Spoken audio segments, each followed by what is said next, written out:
خدا کے کلام میں سے افسیون 6 باب اور اس کی 4 آیت دیکھیں گے، اور آج ہمارا جو مضمون ہے ماں باپ کا بچوں سے تعلق۔ بس ہر شخص اپنے ہی کام کو آزما لے۔ میں آپ کے لیے پڑھتا ہوں افسیون 6 باب 4 آیت میں لکھا ہے، اور اے اولاد والو، تم اپنے فرزندوں کو غصہ نہ دلاؤ، بلکہ خداوند کی طرف سے تربیت اور نصیحت دے دے کر ان کی پرورش کرو۔ 2 باتیں ہیں جن کے بارے میں ہم آج سیکھنے کی کوشش کریں گے۔ اے اولاد والو، اپنی اولاد کو غصہ نہ دلاؤ۔ پہلی بات، غصہ جو ہے وہ آپ کی اولاد کے لیے آپ کے دل میں، یا آپ کے لیے آپ کی اولاد کے دل میں نفرت پیدا کرتا ہے۔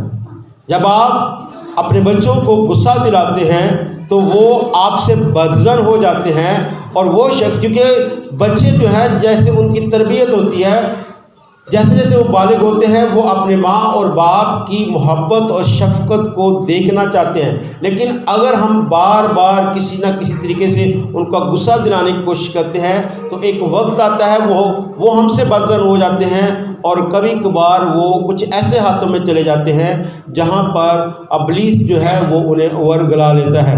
میرے ساتھ خدا کے کلام میں سے دیکھیے پیدائش کی کتاب 31 باب 14 اور 15۔ یہاں پر ہمیں ذکر ملتا ہے راخل اور لیا کا۔ راخل اور لیا جو ہے وہ یعقوب کی دونوں بیویاں ہیں، لیکن یہ جو یعقوب کی بیویاں بنی ہیں، یہ یعقوب جو ہے وہ صرف راخل سے محبت کرتا ہے، لیکن اس کے باپ نے ایک طرح سے جو ہے وہ چلاکی کی ہے، کیونکہ وہ لیا کی بھی شادی کرنا چاہتا ہے، اور یعقوب کو وہ اپنے پاس مزدوری کے طور پر، کیونکہ اس دور میں مزدور جو ہے وہ جلدی ملا نہیں کرتے تھے اور بالکل فری مزدور، تو اس نے فری میں مفت میں یعقوب سے مزدوری بھی کروائی اور اس کے ساتھ اپنی دونوں بیٹیوں کو بیاہ دیا۔ تو ایک طرح سے اس نے اپنی بیٹیوں کو بیچ ڈالا۔ جی کیا لکھا ہے؟ تب راخل اور لیا نے اس سے جواب دیا، کیا اب بھی ہمارے باپ کے گھر میں کچھ ہمارا بکرا یا میراث ہے؟ کیا وہ ہم کو اجنبی کے برابر نہیں سمجھتا؟ کیونکہ اس نے ہم کو بھی بیچ ڈالا اور ہمارے روپے بھی کھا بیٹھا۔ راخل اور لیا خود کہہ رہی کہ اس نے تو ہمیں بیچ ڈالا ہے، اور ہمارے کیا ابھی بھی ہمارا اس کی جائیداد میں کچھ حصہ ہے؟ کیونکہ اس نے تو یعقوب کو مزدوری میں اس نے ہمیں بیچ ڈالا ہے، کیونکہ اس نے یعقوب کو اپنے پاس رکھا ہے، اور اب ہمیں جو ہے ایک طرح سے ہم تو اس کی میراث ہیں، اس لیے کیا اب ہمارا بھی اس کی جائیداد میں کچھ حصہ ہے؟ تو بہت دفعہ کچھ ماں باپ جو ہیں وہ اپنے لالچ میں اپنے بچوں کے مستقبل کو جو ہے وہ خراب کر دیتے ہیں، داؤ پر لگاتے ہیں۔ تو اس طرح بچے جب بالغ ہوتے ہیں پھر وہ اپنے ماں باپ کی عزت نہیں کرتے۔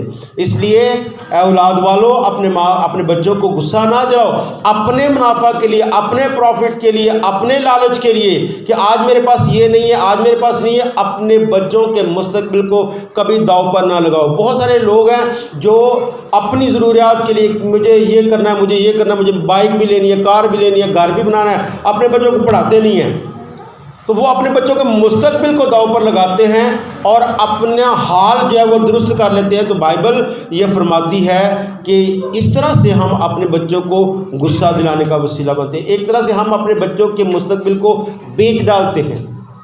تو جو ہمارے بچوں کی ضرورتیں ہیں وہ یہ ہے کہ کبھی بھی انہیں غصہ نہ دلاؤ۔ دوسری چیز، پہلا سمویل 20 باب اور اس کی 30 سے 34 آیات میں ہم خدا کے کلام کو دیکھتے ہیں کہ ساؤل جو ہے وہ داؤد کا بہت بڑا دشمن ہے۔ ساؤل داؤد کا بہت بڑا دشمن ہے، کیونکہ جب جس نے نکالا وہ جلدی سے پڑھے۔ ساؤل جو ہے جب وہ گھر میں بیٹھا ہے اور داؤد نے جاتے جولیت کو مارا ہے تو لوگ جو ہے وہ داؤد کی پریز کرتے ہیں، اس کی تعریف کرتے ہیں۔ تو ساؤل جو اس بات سے ناراض ہوتا ہے کہ بادشاہ میں ہوں، لیکن لوگ جو ہیں وہ داؤد کو جو ہے وہ زیادہ پریفرنس دے رہے ہیں، تو اس وجہ سے وہ اس کا دشمن بن جاتا ہے۔ لیکن جو ساؤل کا بیٹا ہے یوناتن، اس کا دل جو ہے وہ داؤد کے ساتھ لگ جاتا ہے، وہ اس کا بھائی بن جاتا ہے، اس کا دوست بن جاتا ہے، جس بات کے لیے جو ہے ساؤل اپنے بیٹے پر غصہ کرتا ہے۔ جی 20 باب 30 سے 34 سے آگے۔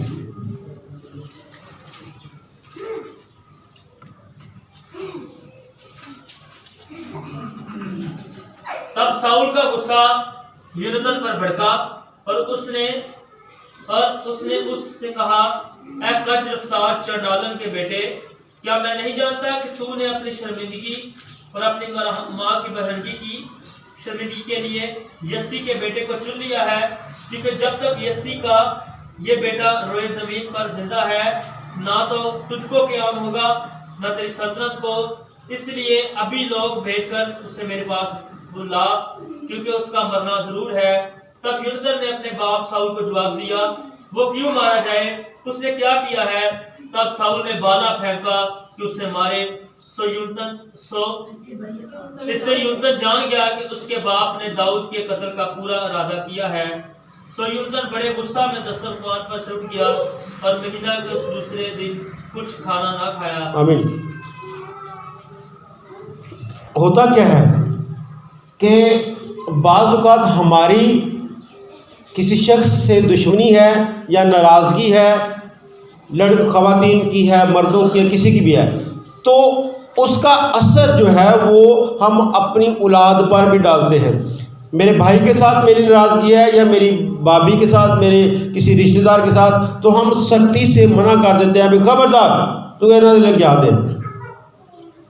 ہم اپنی دشمنیوں میں، اپنی رنجشوں میں، جس طرح ساؤل کی رنجش ہے داؤد کے ساتھ، لیکن جو یونتن ہے وہ داؤد سے پیار کرتا ہے، وہ اس سے رفاقت رکھتا ہے کیونکہ اس کا ہم ایج ہے، لیکن انہوں نے کہا خبردار، اور اس کو گالی نکالی ہے، اے چنڈالن کے بچے، یعنی اس نے اپنی بیوی کو گالی نکال کر اپنے بیٹے کے سامنے پکارا ہے۔ تو بالکل اسی طرح سے ہماری جو خواتین ہیں، ہماری جو بہنیں ہیں، جو مائیں ہیں، وہ اپنے بچوں کو نہ صرف منع کرتی ہیں بلکہ گالیاں نکالتی ہیں۔ تو گالی جو ہے وہ جب بھی نکالی جائے گی، پہلا جو اس کا امپریشن ہے وہ غصہ ہے۔ بچے سب سے پہلے جب گالی نکالی جائے گی تو یہ نہیں ہے، وہ پرانے لوگ تھے جو کہتے ہیں ماں دیا گالاں تے دودھ دیا ناراں، ایسا نہیں ہے۔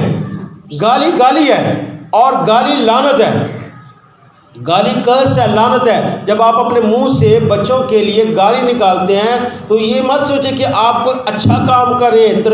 تربیت اور طریقوں سے بھی ہو سکتی ہے، لیکن گالی جو ہے وہ آپ کے بچوں کو غصہ دلائے گی۔ تو نہ صرف جو ہے وہ غصہ دلانے کے لیے بعض اوقات ہم سمجھتے ہیں کہ جی ہم تو نہیں بیچتے اپنے بچوں کو، ہم تو ان کا مستقبل خراب نہیں کرتے بھئی۔ جب آپ گالی نکالتے ہیں اپنے بچوں کو تو یہ بھی آپ کے بچوں کو غصہ دلانے کا سبب بنتا ہے۔